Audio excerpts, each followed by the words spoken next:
खुलुमबाय रायजो राजाफोरा गोबाङानो नुखाबाय आरो मिथिखाबायबो बरा आंनोमोन। दा नोङो इखो मोनफिनबा लाफिनगोन ना माना लायफिनगोन ना मानो मोजां रायजोफोरनि सायाव क्लियार होनाला नांला बायदियानो आरो इयुनावबो बेबायदि खालामखागोन होननानै आं सानदों आरो। स' हेल' गाइस, नोंथांमोनाथ' माने दिनैनि भिडिअखौ टाइटेल आरो थाम्बनेल आरो इन्ट्र' नायनानै एसेब्लाबो मिन्थिखाबाय जानांगौ आरो ना लोगोफोर, बयबोथ' नुखादों बे भिडिअखौ, माने बे भिडिअखौ नाय। खुलुमबाय रायजो राजाफोर। दासान्दि जोंनि ससियेल मिडियायाव जाखिनि जाथायखौ लानानै दावराव दावसि दाङाबाजि जागासिनो दङ, बे बेलायाव जोंबो न'खर मोनसे हिसाबै जोंबो हौवा गोदाननि साइडनि जानानै खायसे जोंनि बुंथारनांगौ बाथ्राफोरखौ फंनैसो रायजो राजानि सिगाङाव फोरमायहरनो बा मोनथिहोनो होननानै जोङो दान्दिसे जोङो ससियेल मिडियानि गेजेरजों जोङो फोरमायहरनो सानदों। दा बेयावनो जोंहा दाख्लैसो जिथु जालांनाय हाबा, बे हाबानि जोंहा बर गोदान हिसाबै आंनिनो असे भागिन जयबीर बर', आं बिनि निजा बिमाय। दा आवगोलनि जालांनाय जाथायफ्रा जालांजोब्बाय। दा जोंहा जिथु खैना गोदान बियो गोमाना दङ। थांखालिनिफ्राय दिनैसिम खायसे दिन जाबाय गोमानानै दङ। दा बे गोमाना थानायाव जोंनि न'खर मोननै लोगोसे मोननै गामिनि रायजो राजाफोरा गोबां उसुबिदा मोगा मोगि जाना दङ। बेनिखायनो जोंनिफ्राय बेखौसो थोंजों खावलायनाय, जाय जोंनिफ्राय खारलांनाय गथ' बा खैना गोदान, बेयो दासिमबो बेबायदि थाखुमानानै थानांगौनि जेबो गोनांथि गैया। मानोना जोङो दाख्लैनो जों गामिनि रायजोफोरजों लोगोसे हजोंनि रायजोफोरजों जमा रायलायनानै जोङो थांखानाय सवालिखौ जोङो लाबोफिनला, बेबायदि मोनसे स्पष्ट खरन जोङो रायजो राजाजों रायलायनानै क्लियार काट होबोखादों। बेखायनो जेरावबो एसे खस्थ' थाखुमास्लायस्लाय स्र' ओंखारनानै न'आव थांनानै रायजो राजानि उसुबिदा आरो नोंसोरनि न'खर मोननैनि उसुबिदाखौ साफा खालामना होनांगौ। मानोना बेयाव नोङो जुदि आवगायनानै फैया, बेयाव जों जिखिनि समाधानखौ लुबैदों बेयो जाफुंनाय नङा। बेनिखायनो आङो गोसो गोरबोनिफ्राय खावलायदों जोंहा बिनानावखौ, नोङो जेरावखि थाया मानो न'खरनिजों रायलायनानै मोजाङै मोजां न'आव थांनानै जोंखौबो बे भेजालनिफ्राय मुक्त खालामनांगौ आरो नोंनि न'खरखौबो नोङो बे भेजालनिफ्राय मुक्त खालामनांगौ। जों होनखादों बार बार, नोङो जोंखौ लायफिनगोन बा लाबोफिनगोन बेबायदि साननानै गिनानै बेबायदि एरसोदोंब्ला नोंनि गोरोन्थि जागोन। मानोना जों मोनथिनायाव नोंबो न'खरनि मानसिजों बेबायदि मोजाङै सावरायनो मोनाखै। मानोना जों न'नि मानसि खोन्थाबोखादों जे बेफोर सावरायनायखौ रायजो राजा लाना सावरायनायखौ गथ'नो खोन्थाहर, नङाबा जोंखौ आरोबाव नागिरनानै हमखो हमसि लायफिननो हागौ साननानै थाखुमाबाय थागोन। दा बेबायदि जोङो रायलायबोखादोंमोन। दा जोंनिफ्राय बेनो गले गले खावलायनाय, नोङो ओंखारनानै भेजालफोरखौ फोजोबनांगौ। मानोना नोंखौनो लानानै जोंनि न'खर आरो नोंसानि न'खर, जाथि बंस' बाय बाहागि गासैबो माने बिराद भेजालाव गोलैना दङ। मानोना दिनै मबाइल खुलिबानो बिराद दावराव दावसि बे खेथ्रखौ लानानै, बे जाथायखौ लानानै। दा बे बेलायाव नोङो जि एसे आवगोलाव नोंनि स्टेटमेन्ट होदों, बे स्टेटमेन्टखौ नुनानै जोङो एसे गोसोखौ नार्भास मोननानै जोङो ससियेल मिडियायाव बेबायदि बुंनाय ओंखारनायखौ जोंनो सावरायनानै माने जोंनि साइडनिफ्राय जोङो एसेबो बुङा, एसेबो माबाया होननानै जों थाबाय थादों। मानोना दावराव दावसिया बारा जालांगोन होननानै जोङो बेबायदि स्टेटमेन्ट होनाय बे आयदाखौ जों लायाखैमोन। नाथाय जोंहा बिनानावा दय एसे आगोलावसो जाबायदि स्टेटमेन्ट होलांबाय, बेखौ जों नुनानै एसे दुखु मोनदों।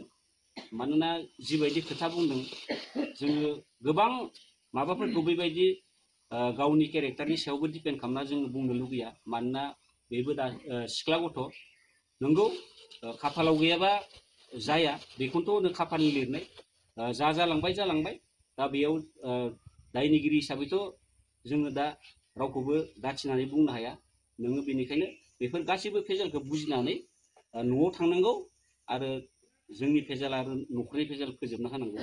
आरो नों जिहेथु बाथ्राफोरखौ बुंदों, एक्सुवेलि एसेबां नंखाय बांखाय बाथ्राखौ बुंनो मोना। जोङो बेबायदि सभाब चरित्रनि न'खरनि जों मानसि नङा। दिनै जोंनि एरियानि रायजो राजाफोरा जोंनि न'खरनि बा जाथि खुरमानि जोंनि गियान आखुखौ मिथिगौ। जोङो दुनियानि एरियानो नुगोन, ओनसोलानो नुगोन, जों निजिखौ जों मिसा बुंना माथिया। मानोना दानो आंनि न' खाथिनि मानसियानो नुगोन, अबेबा गामि खाथिनानो नुगोन आं मिसा बुंदों ना हसा बुंदों। बेनिखायनो जोङो सैथो खोथाखौनो दिनै रायजो राजानि गेजेराव फोरमायहरगोन। मानोना रानिया जिबायदि जोंनि सायाव माने गाज्रि स्वभाबनि मोनसे बाथ्रा बुंलांदों, बेखौ लाना जोङो माने दुखु फोरमायदों। जोंबो हायो नोंनि सायाव गोबां मोजां गाज्रि खोथा दिनै ससियेल मिडियानि गेजेरजों सावरायहरनो, नाथाय जोङो बेखौ लुबैयाखै। नोंनि केरेक्टारनि सायाव डिपेन्ड खालामना बाथ्रा बुंनो जों लुबैयाखै। नोंबो सिख्ला गथ', नों जुदि उनफोराव हाबा जायोबा नोंहाबो प्रब्लेम फैगोन। आरो लांलाय लाबलायनि खेथ्रआव रायजो राजाफोराबो बिराद मिथिनो लुबैदों।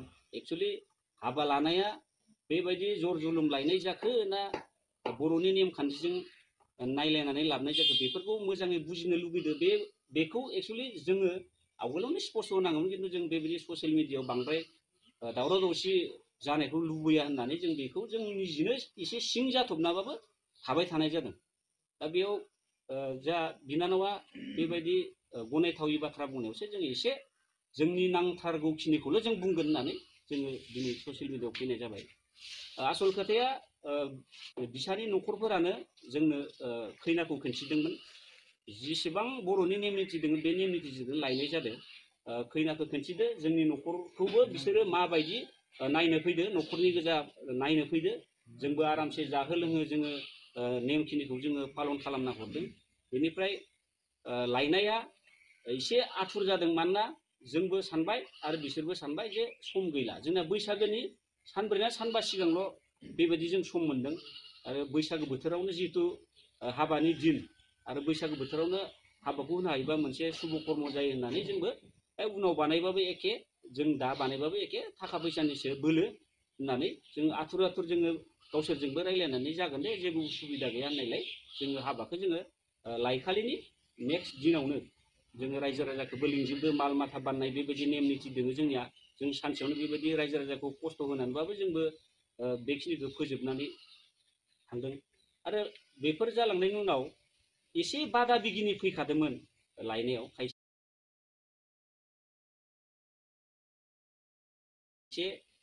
माने बिनानावनि खायसे मानसिफोरा जोंनि अफार टेलिफन एसे माने मेसेज होखादोंमोन। खुलुमबाय। रायजो राजाफोरा गोबाङानो नुखाबाय आरो मिथिखाबायबो बर'आ आंनोमोन, आरो हाबायाबो जानानै थांबाय, आरो दा दावराव दावसिया सोलिगासिनो दं। जेबोथ' बिहामजो जाफ्रामजों जेबोथ' एख'थ' दावराव दावसिथ' जायाखै। आरो इखिनि टाइमावलाय माथो ज'मा मोजां रायज्लायनायखौ नुवाखै। माबोरै बिदि माबा मोजां गाज्रि होननानै बुंनानै थांखो? एख'थ' रायज्लायनो मोनि बायदिसो। रायज्लायनायथ' बिदि गैया। ना मायबाफोर जादोंमोन नामा? प्रब्लेमाथ' फिक्स गैया। आंथ' जेबो बुङाखैबो। गावसोर मा सानखो, गावनि गोसोआवबो आरो मा साननानै दङ बेखौथ' आं जेबो मिथिला। नोंनि सिगाङाव माबाफोर थानो सुखुवाखै मायबाखै बिदि मायबाफोर बुंदों नामा? एख' फंसेबो बुङाखै। एख' बुङाखै?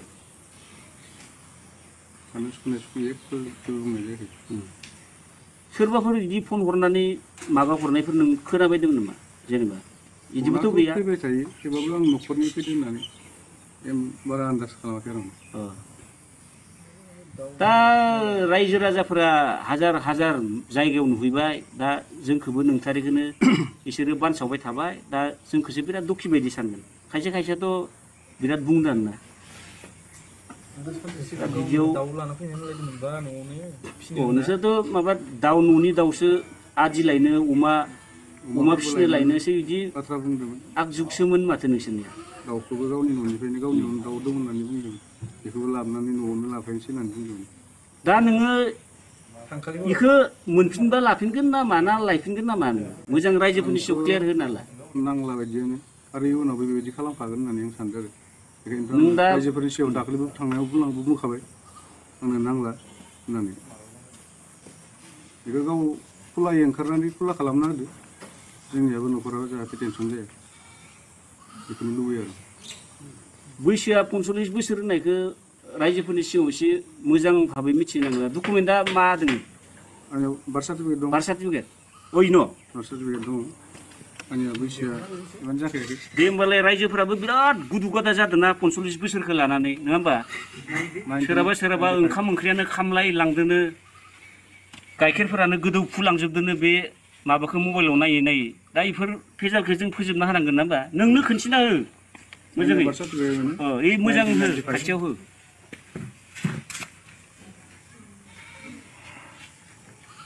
बिसोरनि गेजेरावसो बिराद गुलाय गुजाय जाना दंमोनलाय Vosotros no vas a